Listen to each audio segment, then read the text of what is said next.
민수기 21장 4절로 9절입니다. 민수기 21장 4절부터 9절.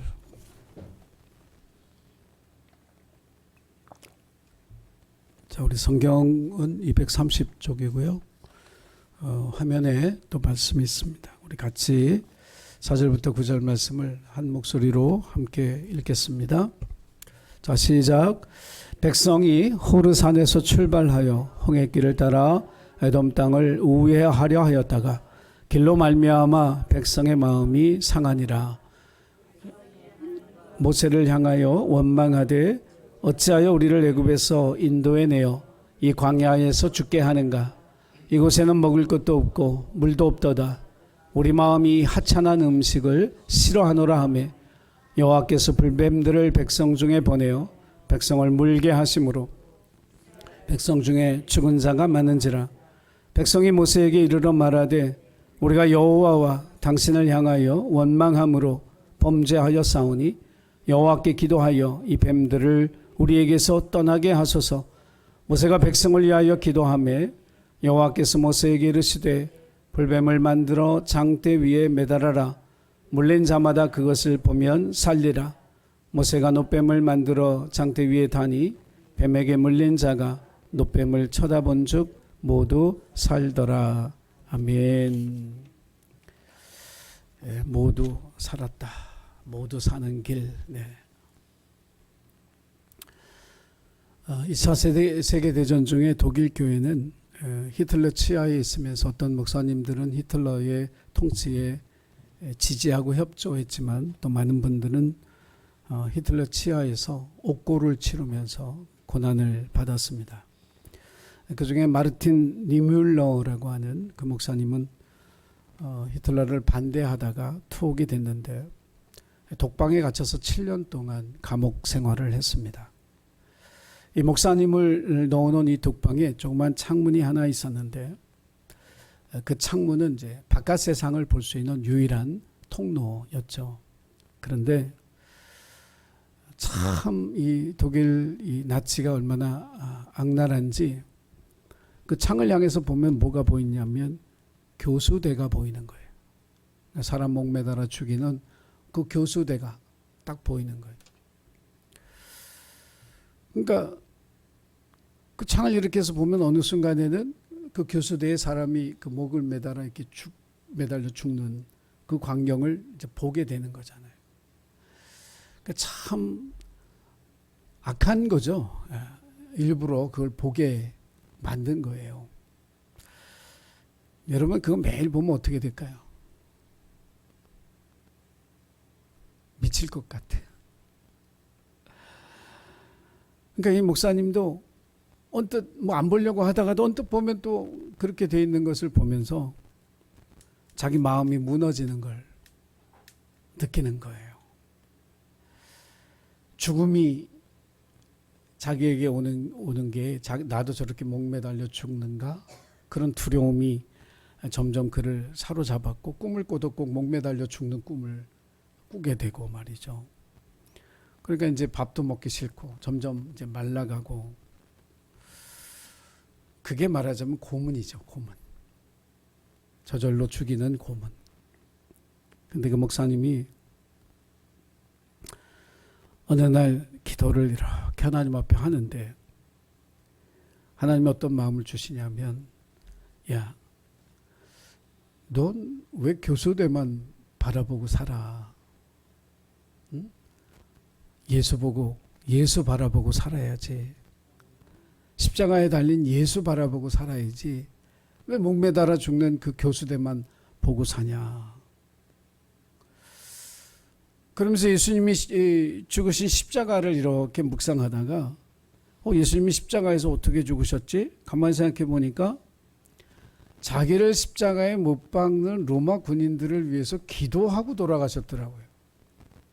저들은 저들이 하는 일을 알지 못합니다. 하나님 저들의 죄를 용서하고 용서해 주옵소서. 그러고 십자가에서 죽으신 거예요. 그러니까 목사님이 나도 예수님처럼 하면 되겠네. 내가 죽을 때 나를 죽이는 그 사람들 위해서 나도 기도하고 죽으면 되겠네. 응? 나를 죽이려고 하는 그 사람들 축복하고 기도해주고 그러고 죽으면 되겠네. 그랬더니 이 죽음에 대한 두려움이 사라지더라는 거예요. 그러면서 이젠 끌려가서 죽어도 상관없겠다. 어떻게 죽어야 할지를 깨달았기 때문에 죽음이 더 두렵지 않았고 잠도 잘 자고 밥도 잘 먹고 그 7년 동안 마치 수도원에 고요한 수도원에 있는 것처럼 그렇게 지내다가 이분이 이제 나치가 패전하고 7년 만에 감옥에서 나왔습니다. 그리고 이제 그때 있었던 그 일을 간증하는 그런 책을 이분이 썼죠. 이 니물레 목사님의 이야기 속에서 우리는 어떻게 시험을 이기는 믿음의 생활을 해야 하는지에 대한 답이 있어요. 그것은 뭐냐면 내 앞에 있는 암울한 현실을 보지 말고 예수를 바라보라는 거죠. 사실 내 현실만 바라보면 일단 답답하고요. 괴롭고요. 힘이 드는 데다가 답이 없어. 답 있어요? 답 있으면 무슨 탄식을 하겠어요? 힘이 들겠어요? 답을 아는데 무슨 근데 답이 없는 거죠. 우리 현실만 바라보면. 그런데 그 현실에서 눈을 떠서 여러분 주님을 바라보시기를 바랍니다. 그러면 무엇을 바라보느냐에 따라 우리 마음이 달라지기 때문에 예수를 바라보기 시작하면 우리 마음에 평안이 생기고 우리 마음에 희망이 생기고 우리의 암울하고 힘든 현실을 이겨낼 용기와 힘을 우리 주님으로부터 공급받게 되는 줄 믿으시기 바랍니다. 그러니까 시험을 이기는 믿음의 승리는 예수 바라보는 거예요. 그러면 되는 거라고 하는 그 사실을 여러분이 꼭 기억하고 날마다 어려울 때마다 그냥 내 앞의 현실 거기 쳐다보지 말고 눈을 들어 하늘을 보고 하늘에 계신 나의 아버지를 보고 여러분 그분의 얼굴 보는 그런 기쁨, 그런 힘, 그런 용기를 가지시기를 주의 이름으로 부탁을 드립니다. 자, 오늘 우리가 읽은 이 민수기 21장에 나오는 이스라엘 백성들의 광야의 여정 가운데 한 부분이죠. 이분 여기 이제 초기의 이야기를 다시 회상하는 건데 우리 인생은 뭐냐면 이 광야의 이야기를 통해서 뭘 깨닫냐면 우리 인생은 계속적인 시험이 우리에게 있다라고 하는 거예요. 광야의 삶은 계속적인 시험이 있는 삶이에요. 가나안에 들어가기 전까지 말이죠. 광야의 삶 자체가 이 민수기를 쭉 읽어보면 하나님 뭐라고 얘기하시느냐 우리를 테스트하는 과정이다 이렇게 얘기합니다. 테스트한다는 건 뭐예요? 시험이 계속해서 있다는 거예요. 인생을 살아가면서 한 가지 시험이 있어요. 그걸 또 잘 해결했어요. 그럼 또 다른 시험이 주어지고 그 또 다른 시험을 잘 해결했어요. 그럼 또 다른 시험이 주어지는 거예요. 이 광야의 인생이라고 하는 것은 계속적으로 시험이 있는 거지 시험이 끝나는 게 아니에요. 시험은 언제 끝나요? 가나안 땅에 들어가면 그 끝나는 거예요. 그래서 가나안 땅에 들어가기까지 그 시험을 통해서 하나님이 우리를 겸손케 하시고 성장케 하셔서 가나안 땅에 살만한 백성으로서의 자격을 갖추도록 훈련하고 연단하시는 과정이 광야의 삶이라고 하는 거죠. 근데 이 광야의 삶에서 오늘 우리가 읽은 민수기의 말씀을 통해서 보면 우리가 가장 피해야 할 한 가지, 광야의 삶에서 가급적이면 하지 않아야 할 한 가지의 태도가 뭐냐면 불평입니다. 불평을 하지 말아야 돼요. 불만을 갖지 말아야 된다는 거예요. 여러분 불평하는 사람은 잘된 사람이 없습니다. 그래서 여러분 불평하는 사람이 되면 안 되는 거예요. 불평하는 사람은 만족하지 못하는 사람이고 감사하지 못하는 사람이 불평하는 사람이에요. 그 사람에게는 아무리 좋은 것을 줘도 그것을 불평거리로 만들어내는 재주가 있어요. 그래서 여러분 감사하는 사람이 돼야지 불평하는 사람이 되면 안 돼요. 또 불평이 왜 큰 문제가 되냐면 마귀가 불평하는 사람을 너무 좋아해요. 그 사람을 통해서 마귀가 일하거든요. 하나님의 성령은 감사하는 사람을 통해서 일하시는 줄 믿으시기 바랍니다. 그러니까 우리가 하나님의 영이 일하는 사람이 되어야 되는데 불평을 하게 되면 마귀가 일을 한단 말이에요. 광야 같은 인생을 살면서요, 만족하고 감사할 조건이 넘쳐나는 삶을 사는 사람은 없어요. 그런 게 주어지는 데가 아니잖아요, 광야가. 그래서 우리에게 주어진 광야의 환경은 우리를 만족시킬 수 없지만, 그럼에도 불구하고 여러분 마음과 입술을 잘 관리하셔야 돼요. 불평과 불만을 여러분의 입 밖에 내면 안 된다라고 하는 거죠. 오늘 이스라엘 백성들이 결국 불뱀으로 인해서 하나님의 심판을 받는 것은 하나님과 모세를 원망했기 때문인데, 길도 험하다, 물도 없다, 음식도 하찮다, 이게 만나를 얘기하는 거죠. 하나님의 은혜가 그들에게 주어졌음에도 불구하고 그걸 감사하지 못할 때, 그것이 원망과 불평이 될 때 결국 고난 속에 처하는, 불뱀에 물려 많은 사람들이 희생당하는 그 아픔을 겪게 된다라고 하는 그 사실입니다.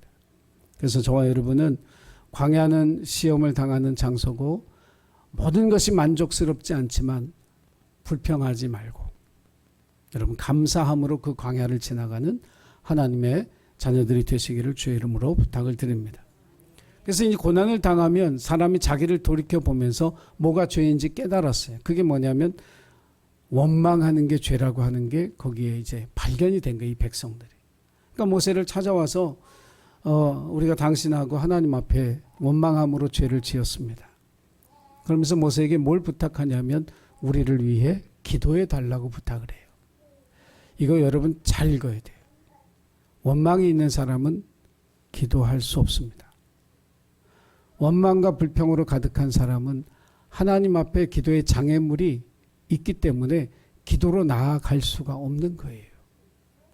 물론 우리도 인생을 살아가면서 중보기도 부탁하죠. 목사님 기도 좀 해주세요. 권사님 기도해 주세요. 장로님 기도해 부탁할 수 있어요. 그러나 기도의 생활을 하는 한 사람 한 사람이 하나님 앞에 직접적으로 기도하는 그 기도의 통로는 항상 열려 있어야 돼요. 그러나 원망과 불평으로 가득한 사람은 기도하지 못해요. 그러니까 자기가 기도하지 못하니까 기도해 달라고 하는 거예요. 그런데 기도는 하나님의 자녀의 특권이기 때문에 여러분 기도를 누구에게 중보기도로 부탁할 수도 있지만, 기도는 여러분이 하나님 앞에 직접 함으로써 그 복을 누리는, 응답을 누리는 그런 기도 생활을 해야 하는 줄로 믿으시기를 바랍니다. 그래서 모세가 기도하니까 하나님이 해결책을 줘요. 여러분 광야에 답이 없는 게 아니에요. 광야에도 답이 있어요. 기도를 통해 하나님이 응답을 주시고 문제를 풀어갈 수 있도록 도와주시면서 광야의 삶을 하나하나 넘어 가나안까지 인도해 주시는 거예요. 그러니까 기도와 응답을 통해서 광야의 삶을 살아가도록 하나님 디자인하신 거예요. 그래서 우리의 기도에 응답의 기쁨과 응답의 약속이 있다라고 하는 사실을 여러분 기억하시고, 답이 없는 광야가 아니라 기도의 응답이 우리의 답이 되어지는 광야라고 하는 사실을 기억하시기를 바랍니다. 그래서 하나님이 처방이 뭐냐면 놋뱀을 만들어서 장대에 매달고 뱀에 물린 사람 그걸 보면 살리라. 요한복음 3장 14절에 모세가 광야에서 뱀을 든 것 같이 인자도 들려야 하리라. 다시 말하면 예수 그리스도의 십자가를 바라보는 모든 사람이 죄로부터 구원받고 산다라고 하는 이야기예요.